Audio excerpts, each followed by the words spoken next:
I'm author Mark Muncy, And I'm author Erika Lance. and this is Eerie Travels.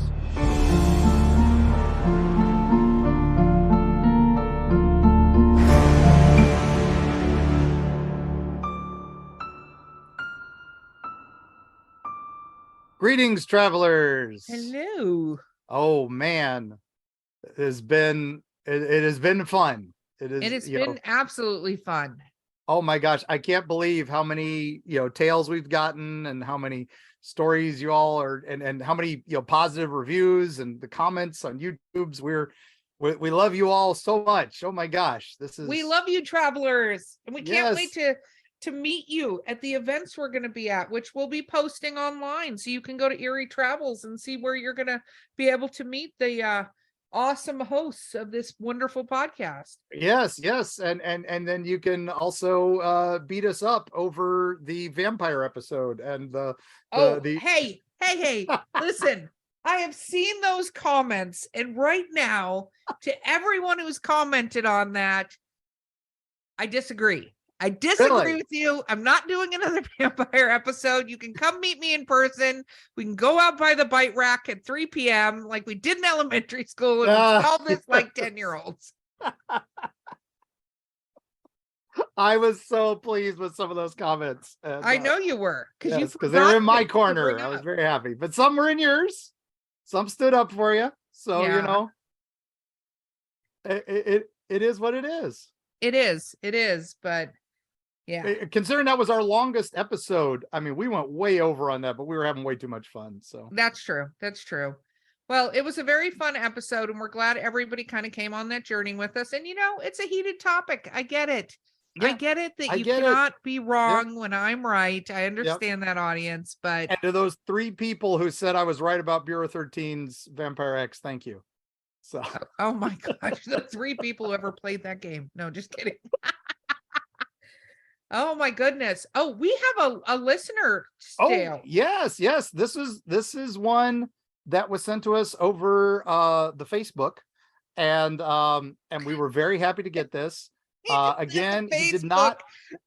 Yes. How old are you? I'm old. I'm allowed to say these things, right? It's and he did not want his name, spoken, but and it's not his tale, it's his grandpa's tale. So, but then he kind of has his part to it. So I and this is a little long, folks. So, strap in. We'll get to our regular episode in a bit, but I think we had to share this one. Oh, absolutely. Absolutely. Okay, here we go. So keep in mind, guys, we do not edit these. Besides taking out names, if somebody says not to read the name, but other than that, we are reading it as it is sent to us. So this is the story of the gentle giant of Turkey Creek. My grandpa was a Vietnam veteran and a Purple Heart recipient, along with being a God-fearing man. He was one who, no matter how badly it stung, he told you the truth. Well, thank your grandfather for his service. I love that. We appreciate it. I was sitting in the living room watching cartoons as a as kids do, when a commercial came on about a Bigfoot documentary. Of course, he said it was a fake, but he also said, "Look here, Junior, them creatures are real. Never doubt that, but they aren't. But always remember the knowledge comes with a price, and the knowledge of them means no one will ever believe you." Well, that's chilling to tell a child. That. Okay, so let me tell you something you'll never believe. When I first came home, I went camping in Turkey Creek and spent a few days there. Do we know where Turkey Creek is? I didn't do enough. I didn't actually, because I wanted to read this online, so I'll Google it up and see if I can figure out which one. Okay, you Google it. I'm going to keep reading because it would be good. Okay, now I had done this many times since I was a kid, but this time was different. About the second day in, and I kept smelling something. Of course, 2 days on the woods, I thought it was myself and just ignored it. Oh, I love that. Okay. Well, about an hour before the sun started to go down, I noticed back behind the tree line a tall man standing close to a tree.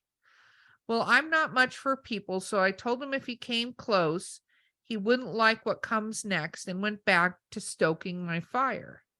Well, I looked up again, and to my amazement, the man was now standing at the edge of the tree line, and this time I could see him clearly. And he wasn't a man, but a creature that was 9 foot to the shoulder by my guess, jet black in color, but the face I'll never forget, just like mine and yours. I said to myself, this isn't something I should take lightly now. Well, I moved closer to my rifle and just watched it, and it watched me. It looked to its left and then turned away from me, heading back into the woods. Well, I decided to stay out a bit longer and cook up some food and then turn in for the night. This is a brave soul, Mark. No, I was going to say, I would have been not done in the story, at that but point. wow. Yep.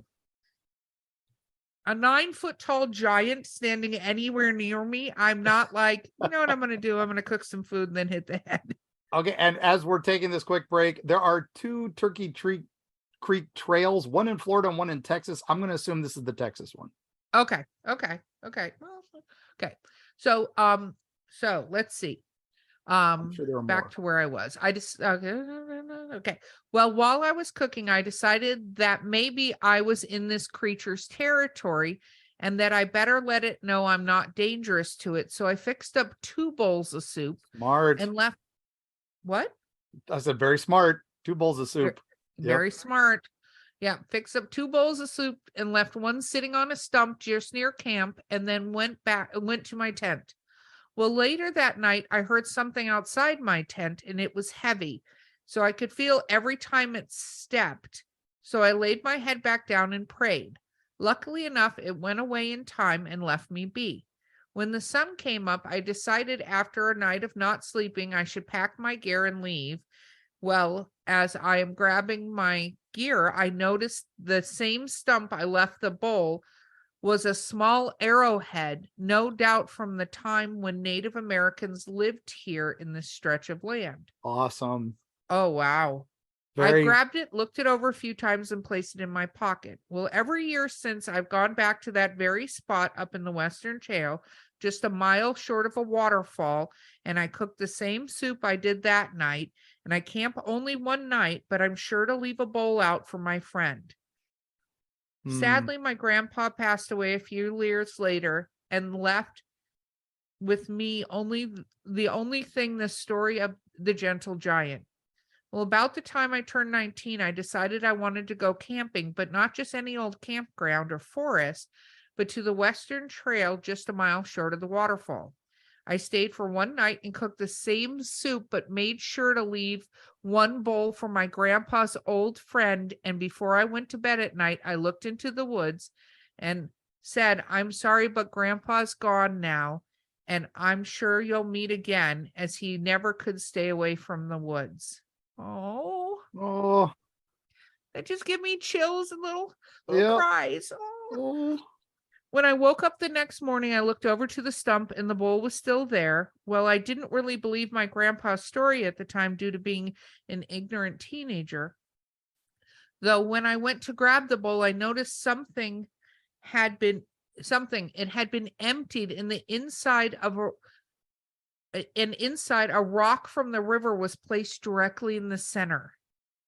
I smiled and said to myself, you always were just too honest, old man, and picked up the rock and looked over a few times and placed it in my pocket. I looked over into the wood line one good final time, and I lifted the bowl up and poured what was left of the soup into the bowl, saying, this was my grandpa's portion. It's only fair that you should have it. I turned to head down the trail back to my truck. While climbing inside, I noticed a white figure that had been following me for a good 2 miles. Well, I simply continued to climb into my truck and said, I seen him, Grandpa, just like you said.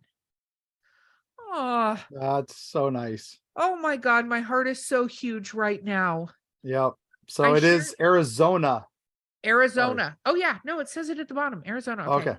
I share this with you guys in the hope to bring you a story of another Bigfoot and to show that though many fear these creatures. There is no need to. While some, yes, are known to be aggressive towards those in their territory, but many are simply trying to live in peace, and we should respect them in their territory.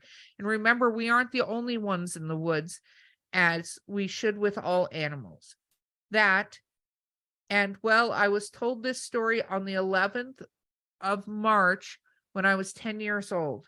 I miss you, old man, and I'm sure to teach my youngins the story of the gentle giant of Turkey Creek, Arizona. I hope you guys enjoy this story from another part of the country.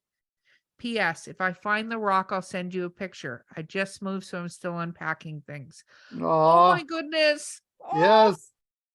Oh, all the feels. I love this story so much. Yes, Oh my please send us gosh. the picture of the rock. Yes.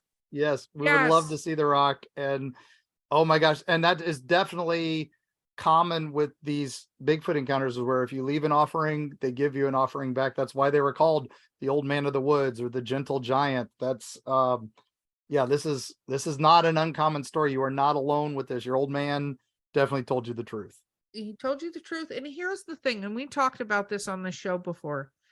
Whatever your interest in seeing these creatures or proving to yourself or confirming things, please be respectful. This gentleman was very respectful of these creatures. And be respectful if you're out in the woods of any of the creatures, because you're going into their territory. So please do that. We can't stress that enough, that if you're going there, and then if you feel unsafe or you're afraid, leave. That is always an option you have. Leave. So you don't have to be in their space, in their territory. That's what I have to say about that. But I love that story so much. Oh, please keep sending them to us.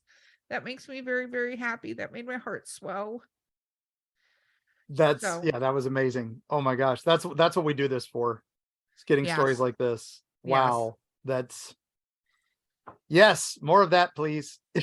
yes, please. We'll I'll take grab the many soup more and of say I would those. like some more. I love that you gave him grandpa's portion too. That's Oh, that was, oh God, that's so sweet. icing on the And cake. oh, There. you know what? You should share that soup recipe with us. Oh If yeah. you Yeah, I don't wonder, mind. yeah, we'd love to know, and I'm sure the other, people could leave it up for their gentle giants of the woods. I was gonna say, if Bigfoot seems to like it, let's provide it. That seems like a great plan. Yeah. Yeah. I Yeah, mean, this would be that would be good. That's yeah, it's it's I crazy. agree. And I love it. And Bigfoot researchers, I know we have a couple fans that are in the field. So if you guys know any other stories in that area, reach out to us, please. We're going to be having a couple on soon to Oh interview. yeah. So I'm excited. And I know you were excited because a certain Bigfoot person made a comment that boasted your side of the entire oh previously yes, mentioned, not yes. going to be Thank you, mentioned. Stacy Brown from Finding Bigfoot. Yes, thank you for joining us. Oh my gosh, yeah, you're the best. And, Mark completely nerded out, but I disagree with your assessment of this situation. So that's how we're doing that. that's how we'll play it. Okay, I see where we're going here. So. That's how we're playing this. But Oh, but man. our episode today, let's talk about our episode today. Yeah, this is one I've been wanting to do for a time, right? This is one, this is a subject that has fascinated me for a while, and I was not going to do this one. We were going to go a different direction early, but this one kind of called to me because something came up and brought this back to my attention. And so we're going to travel in time. So we're going to, I need to know though whether what came to your attention was the Paranormality magazine article about Cocaine Cat. Is that where we're going with this? no, but we should save that for the end unless you want to start with that. Oh, well, I just wasn't sure where we were going with it No, because no, we're going to take a trip to Philadelphia. Oh, So, okay. Let's go to Philadelphia. I'll talk about okay. Cocaine Cat at the end. Yeah, we'll talk about Cocaine Cat at the end because that's in Cincinnati Zoo, or Cleveland Zoo. I'm not sure now, but anyway, Cocaine Cat's coming. Those people thought Cocaine Bear was the end. It's just the beginning. So, all right. Hold on to your tails. Yeah, okay. yeah. But we've got, this goes along with our Mandela effect. right? I got some replies from the Mandela Effect episode that people wondered why we didn't mention this event as possibly being tied into that. And I had never really put it with that event. I always thought this was something completely different, but realizing the time frame, realizing some of the things that involved with this case, I could see where people think that these two are connected. And I'm going to say the name of a boat, and that will, and and if you put two and two together, you're going to figure out what we're talking about very quickly, if you're up on this stuff. And that is the USS Eldridge. And this would have been in Philadelphia. And if you put those two together, you get the Philadelphia experiment. Okay, because I didn't know what you were talking about. Are you familiar with this at all? You're like the Eldritch, and I was like, I thought you were going to say the Queen Mary. I'm totally off on this episode. I'm obviously not on the same So wave. you don't know this story then. So no, tell me the story of the Philadelphia experiment. So be ready to go on a wild ride, almost as fun as Cocaine Bear. Ready? So oh my gosh. So 1943. Wow. USS Eldridge is situated in the Philadelphia Naval Shipyard. It's a newly commissioned destroyer, and it's being outfitted with some new devices. They're kind of, experimental, including two top secret generators that were supposedly able to make the ship completely invisible via radar to the enemy. So the magnetic, it would degauss it so that the magnetic mines wouldn't touch it. Radar would be invisible. Now imagine stealth technology in the 1940s. This would game change World War II. At this point, we're doing what we can, but it's still early days, right? And as the final generators were put into place, the crew readied themselves for the systems test. And there in broad daylight on a summer day in the middle of the shipyard, the generators switched on, and this green glow surrounds the ship. And then the crew of the neighboring ship sees it vanish completely from sight. It is gone. Wait, hold on. So the engines of the ship, I just need to make sure I'm paying attention. It's a generator. The ship isn't. Generators. It's still sitting in dock, and this generator device turns on. Okay, and then the generator device turns on. There's a green glow, and then the ship disappears. Vanishes from sight. Okay, that's awkward. All right, now Norfolk Naval Shipyard in Virginia, several hundred miles away. Okay. At this exact moment, suddenly the Eldritch appears in that shipyard. What? And then it disappears again and shows back up in Philadelphia. Okay. The ship teleported? Is this a Star Trek episode? No, this is documented. Crew members aboard the ship report nausea. Some people say insanity, burn marks. Others are reported being completely embedded within the metal structure of the ship, having fallen between floors during the time it was missing. There are some stories that it never came back, period. Okay, so it disappeared. The crew. Look, how are there stories that? Okay. Well, the problem with it is there's no documentation of any of this ever happened. Okay, but so people are saying ship generators, it's in dock, it disappears, it reappears somewhere else, and then disappears from there and reappears back where it is. The crew gets nauseous, but it never really happened. According to reports, the Eldritch was never in Philadelphia Harbor on that day. It was never in Norfolk Harbor on that day. It was actually deployed somewhere in the South Seas. The logbooks all corroborate it. What the heck is anybody talking about? So this was called the Philadelphia experiment, and it is considered one of the greatest either cover-ups or greatest hoaxes of all time. And people were studying it over the years, but it never really got a lot of attraction Never really, people never really looked into it that much until one guy named Morris K. Jessup, who's an astronomer, and he specializes in UAPs or UFOs at the time. And he got a letter from a guy named Carl Allen, who also went by the name of Carlos Allende. And he claimed to have actually witnessed the secret experiment in the Philadelphia Naval Shipyard. And he said he was aboard the SS Andrew Forsyth in Philadelphia when the Eldritch became invisible and reappeared in Virginia and then came back to Philadelphia. And he declared that the reason it worked is that they were actually working on Einstein's unified field theory, and that they proved it with this. In 1943, in a shipyard in Philadelphia, they teleported a ship from one shipyard to another. There was nobody on the ship? Well, there was a crew on it. But none of them came forward and talked about it? None of them come forward and talk about it. Now, the story, Jessup starts looking into this guy's claims because this is an amazing story. And you remember, this is pre-internet, television's barely a thing. We're still, so this is a story that could be a cover-up. It could be something interesting. Because now it's 1957, he's looking into it. And, and then quickly he's like, all right, there's nothing. And it might have ended there. That might have been the nail in the coffin of the Philadelphia experiment.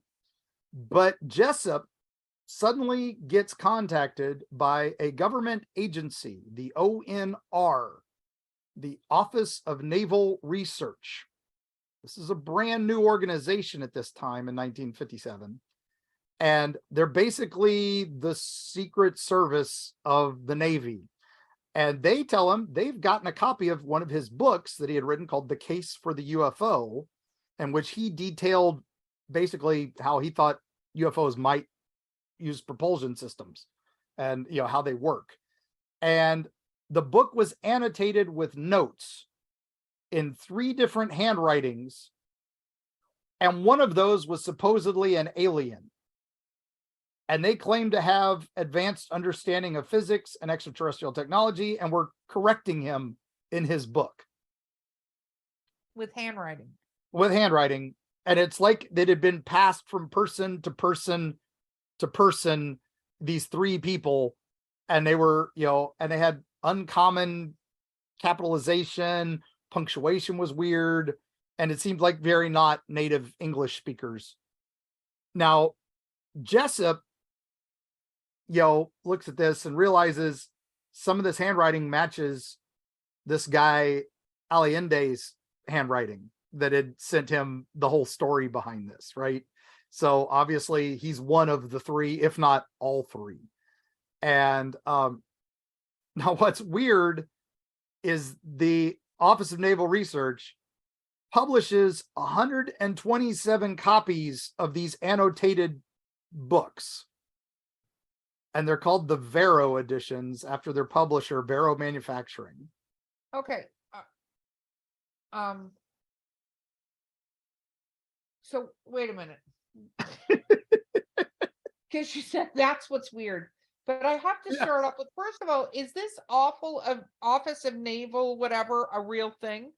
Yes, that's a real military organization, a very secretive organization similar to the NSA at the time. Our NSA would have been them at the time, but they only dealt with naval things, which is, this is right at the start of the Cold War. We're about to go into stuff with Russia and all this. So suddenly an old experiment that made a ship invisible suddenly, and why are they copying this book about UFOs? Okay, yeah, no. So I was going to go back to this book. So then the book gets 3 different handwritings with notes about the book. It gets sent to the guy who wrote the book, correcting. Did he admit whether or not they corrected anything?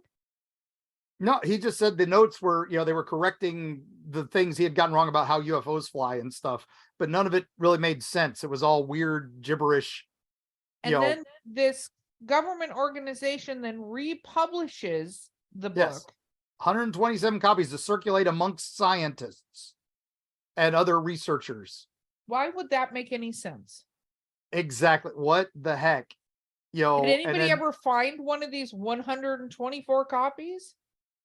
And that's the weird thing. They're out there. Yes, you can buy the Vero editions. They are quite valuable to collectors and researchers, because they made them. There are other copies available now. There are copies of copies, but those originals are, pretty valuable. And, and then of course it kind of disappears again at this point, right? Carlos Salende was the only person who witnessed it, the only person who ever came forward. And that's it. Jessup's convinced it's all garbage.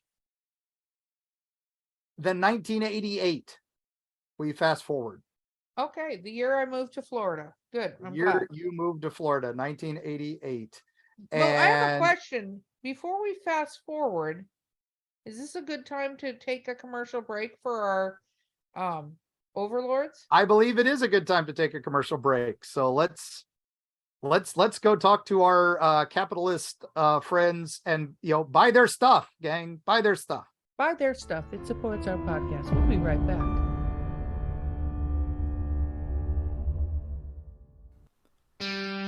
Erie, Appalachia. Gear up for a frightful jaunt into the darkest reaches of the ancient Appalachians. Folks deep within the Appalachian hollers lean close to the campfire to share stories of the inexplicable with hushed awe. Monsters rumbling in the hills, strange lights darting through the pitch black night sky, horrible occurrences almost ineffable in their bizarre tragedy. Tall tales, you might say. Tell that to the Flatwoods monster in Braxton County, West Virginia, or the Goat Man of Louisville. Look into his humanoid eyes and let him know you don't believe. And what of those apparitions in Mammoth Cave's Corpse Rock, or the Satan spawn known as the Jersey Devil? How do you respond when confronted by these mysteries? From the metaphysical energy that swirls near Serpent Mound in Ohio to Point Pleasant's Mothman legacy, Mark Muncy and Carrie Schultz explore the dark history lurking in the shadows of Appalachia. Read by Mark Muncy, author and experts on strange folklore with appearances on shows such as Ancient Aliens, The Curse of Robert the Doll, and many, many more. Greetings, mortals and others. I'm Dick Terhune, the voice from hell. I work with haunted attractions all over the US, Canada, and Europe to increase audiences and enhance their experience with highly effective commercials, narrations, animatronic character voices, whatever your dark heart desires. Let me help you do more, scare more, profit more. Find out more at Voice from Hell on Facebook and at voicefromhell.com.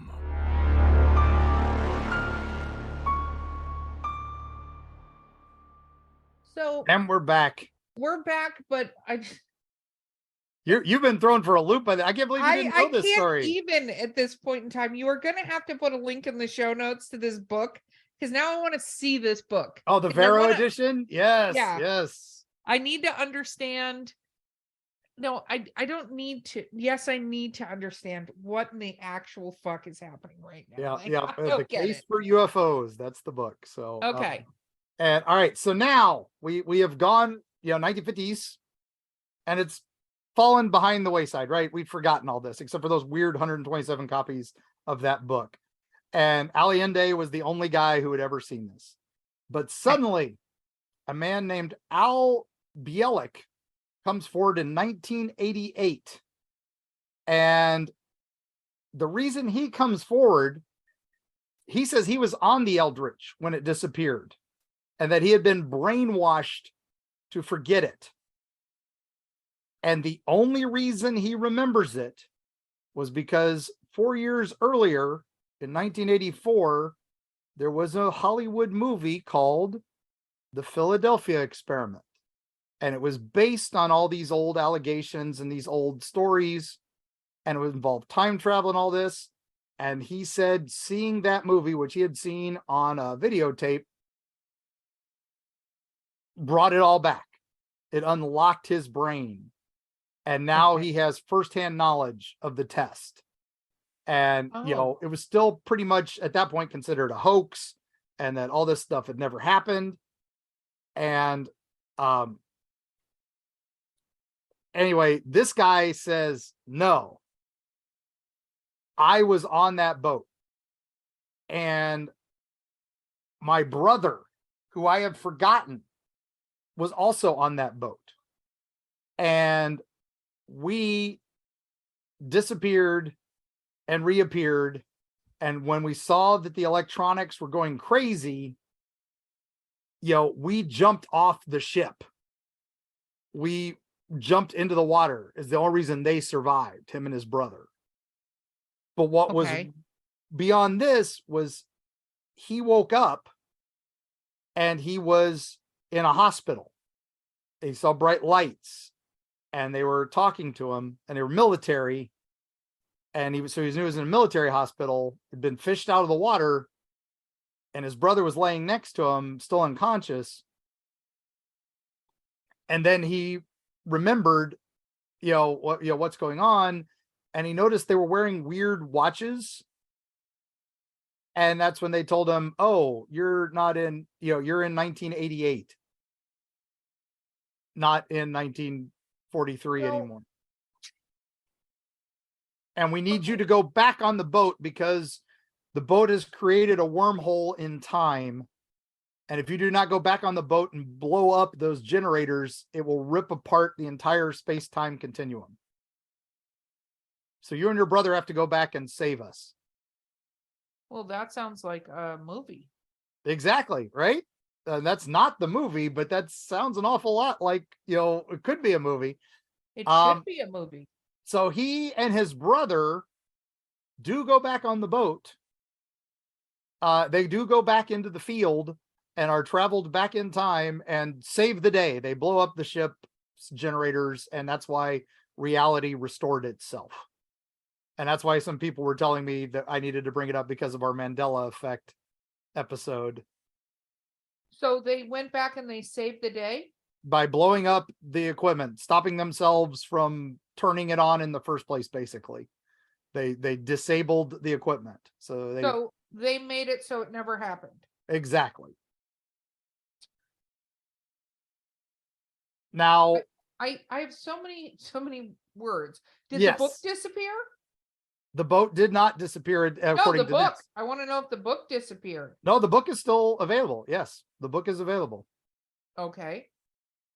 And these stories are still available. The interviews with Al Bialik and the other guys, Carl Allende and all that, they're all still available. You can find them. There's archives of them talking. Now, Al Bialik said after they saved the day, they were sent back to the beginning of their lives. And that's why they were actually somebody else completely, and they were reliving their lives, he and his brother, as other people. But then they waited till the 1980s to tell this story. Because he'd been brainwashed to forget it. I don't even know what's happening anymore. That's where I'm at on this. Yes. So I need to redo this. And sorry, listeners, if you were paying complete attention and are on this wild ride, but I feel like I've taken acid at this point. Right. And, or a lot of gummies. So the boat, I got to go all the way back. The boat in 1943 on a dock in the Philadelphia shipyard disappears. Right. And lands in another shipyard for how long? For minutes. Okay. Hundreds of miles away. Back. What? Hundreds of miles away. Then shows back up in the Philadelphia shipyard. Yep. None of the original crew at that time said anything. No, they were injured. They were burned. They were melted into the ship. I mean, this is some crazy stuff. But nobody says, hey, we teleported to another shipyard and then came back. Nope. Nobody, don't remember it. Okay. Yeah. No memory. Then a gentleman writes a book and talks about this. And that gentleman's book then gets a notification from somebody who says, I was there and I saw the boat do the thing. And here's a copy of your book back with all these annotated notes and what really happened. Right. And this is how UFOs actually take off. Yes. Okay. And then 124 copies of this book were made with the annotations to give all of these higher ups a glimpse into how it really works. Right. Then Nothing happens for decades. It just fades into lost memory. No, nobody talks about it. It goes away. There's no eBay to sell these books. Fades away. Then in 1988, a gentleman comes forward and says, in 1988, I woke up and people with weird watches, I'm assuming these are calculator watches. That's what I've decided. I'm assuming digital watches. Yeah. I literally the ones with the little calculator. Oh yeah, on them yeah. I remember those. Yep. I'm adding to this story. That's okay. I'm thinking swatches because 88. I remember the swatch. Yeah, so they had swatches and a calculator watch, and they were wearing parachute pants, yes. But military parachute pants. MC Hammer was the the guy who woke him up. Yep. Said to him, "Yeah, you're in 1988, but here's the deal. You and your brother did not get melted into the hull of the ship. So what we're going to need to do is send you back through the time wormhole. And when we send you back through the time wormhole, then we're going to need you to go back and right this terrible wrong that has occurred from all of this stuff. So we're going to send you back in time. You're going to right this wrong. And then was the 1988 version with the parachute pants and the calculator watch the one that had gone back in time, or the one that was going back in time? No, he went back in time. He Back to the Future did to save the day by blowing up the generator before it ever happened. So that it would stop the paradox and the time wormhole that they had created in 1943 on board the Eldridge. Okay, how is any of this? Okay, so this is where it gets. Oh, all right. So we've gotten crazy. If you say right? a little weird, I'm gonna somehow virtually punch you because this is beyond a little weird at this point. Okay, so our next portion of this. Oh my God. There is a man who says he knows what happened. Another man. Yes, another man. This is Edward Dudgeon, and he worked as a Navy electrician and was stationed on a boat near the Eldridge in the summer of 43. And we actually have records of him being stationed there. And he said that, yes, the shipping orders were forged because they were keeping it secret what they were working on. And they were indeed working on a thing there, and they were degaussing the ship. But it wasn't the Eldridge, it was the Enstrom and the Eldridge. And he was actually stationed on the Engstrom. And the degaussing is literally a term for invisibility. It makes them immune to the magnetic mines that the Nazis were using. And it makes them, block the magnetic torpedoes the German U-boats were using. So it made them demagnetize. It created an EMP field around these. And he says the greenish glow was the St. Elmo's fire that was created by running this generator with all these weird lines running over the ships. And that would create a weird thing. Did the ship disappear? He says no. But now here's where it gets crazy, right? No, it's already crazy. No. There's so much more. There's so much more. That is not. He claims to have also worked on a project in nearby Montauk, which is at the end of Long Island, a secret base there, which is another episode, and we'll talk about that another time. But he was working for a project called Project Phoenix, where it was about time travel, and it was trying to use soldiers to time travel and use mental powers to remote view the enemy. And there were all these other crazy experiments they were doing there. And this is a real thing. We know from the Department of OSR and the Office of the Strategic Reserve and the ONR, the same department that printed 120 copies of the UFO book. And he worked on both those projects. And the guy who had designed the early stages of this degaussing was a man named Nikola Tesla. Okay, so I actually, the only part of this story at this point that I can buy whatsoever, I'm sorry, is creating something that would make a ship seem, can I underline that? bolded, italics, highlighted, Right. seem invisible to the mines and things like that. That I can totally get, right? It's kind of like the stealth bomber is not invisible. It's just made in such a way that it Right. cannot be detected, right? That I can totally believe. This I is can also basically totally 1940s believe, stealth technology. Yes. yeah, that they were doing something that could create damage if they were experimenting, because that's what happens when they experiment, right? Yep. This whole transporting a boat to somewhere else and then back and then blah, blah, blah, blah, blah, blah, none of that. No, Well, not the buying fun a word thing of it. about Virginia and Philadelphia, where it reappeared so quickly, there are some inland canals that we were keeping secret from the Germans that make that trip, instead of this long trip around the Atlantic, only a couple hours. So that might explain, the moving of the boats. Again, they were trying to keep it quiet. They didn't want the Nazis to know which boats were degassed and which ones were.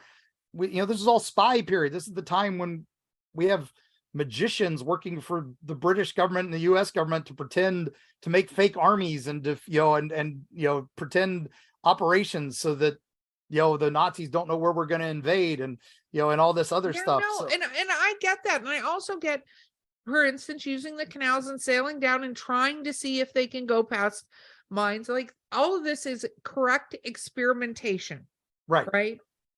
The fact that people say this thing, it's interesting because, like, this sounds like a rational thing that happened in experimentation that then got made into some weird poppycock sci-fi movie, but I do still want to see this book. So yeah, definitely not a big budget blockbuster. So if we could get Keanu Reeves to star in it with Ryan Reynolds, let's do a reboot. it could Let's be do a reboot of Philadelphia Experiment. Yeah. Yeah, He could be one of the brothers, the time traveling brothers. I mean, Exactly. it's Looper. This is all the, this is, Inception. This is all those fun things. And now the fun thing with, Dudgeon putting, forth that, explanation, there's, people who are like, no, it's obviously that this is a real thing. And Tesla had invented this, but Tesla did try to sell thing after thing to the military, but he, died penniless.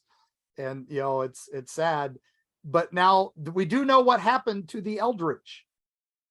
The Eldridge itself was transferred to Greece, and then it was rechristened as the HS Leon before it was finally, and it was used, during the Cold War for years by the Greek Navy. And then it was decommissioned and it was sold for scrap in the 1990s. So for a ship that teleported, traveled through time, turned invisible, all this, kind of a sad end, right? It's a very sad end, but I also don't think that's exactly what happened. So I'm going to go back with, I can see them trying to be invisible from mines. Yeah. And again, a lot of this stuff is still classified paperwork, falsified paperwork. It's admittedly falsified paperwork. So that's why conspiracy theories latch onto this. It's that weird, the fact that the Office of Naval Research gave any credibility to those initial scribblings in this one guy, in Jessup's book, that were obviously from the guy that had made all these claims initially that had no backing in reality. It's so weird. And yeah, but he could have printed those himself and ran around handing them out. You don't know. Well, no, these were officially commissioned by the government, and we have records of that. Okay, well, maybe they were commissioned to go, here's what not to do. Here's a crazy book that some guy scribbled in the margins of. It's very House of Leaves. I'll give it that. That's one of my favorite books. So, I would not be surprised if the author of House of Leaves went, oh, I could do this. Well, we will have to put the link to this particular book in the show notes. But oh yes, yes, definitely. Mark, I got to hand it to you. So far in our list of episodes, whichever one this is, yeah, that's nuts. Completely nuts. This is off the chart. So yes, you can go visit Norfolk Harbor, and you can go visit the Philadelphia shipyards, and they do have some ships there available for you to peruse. Sadly, you cannot visit the Eldridge anymore. You can also visit your local video store, because the Philadelphia Experiment, I don't think streaming anywhere. Okay, So did you might have just say to, video store? What year do you think this is, out of curiosity? it's 1988, right? Oh my God, Mark. I'm sure you can Got my- Google the Philadelphia Experiment and find out where it's streaming, and ignore Mark, who still seems to want to go find Blockbuster. I think he's just reminiscing about the glory days. Oh man, come on. It's, yeah. And I vaguely remember the movie. To be fair, I was going to watch it before we recorded this, but because somebody mentioned it in the Mandela Effect episode comments, I had to. I'm just glad I you had to didn't dig waste into that 2 hours of your life. 'Cause Exactly, because I'm thinking it wasn't very good, if I recall. I don't know. I certainly did not leave an impression on me, Mr. Who loves every 80s sci-fi movie. So Yeah, so it didn't waken false memories in me of an alternate timeline where I was in World War II and saving that's the okay. It world. apparently wakened the thought that you thought somebody could go to a video store to get this. So I don't Hey, even want to know what Tiger that was. Video in Tampa has helped me find more Viper Video. Sorry, I jumped ahead a little bit. So Wow. to our Okay, next tale. I have to end this shenanigans where we're at right now. I need to go back to my cocaine cat story, because I really wish I had led with that. Oh man, yeah. I mean, but that would have just been the start. So yeah. Okay, So go ahead.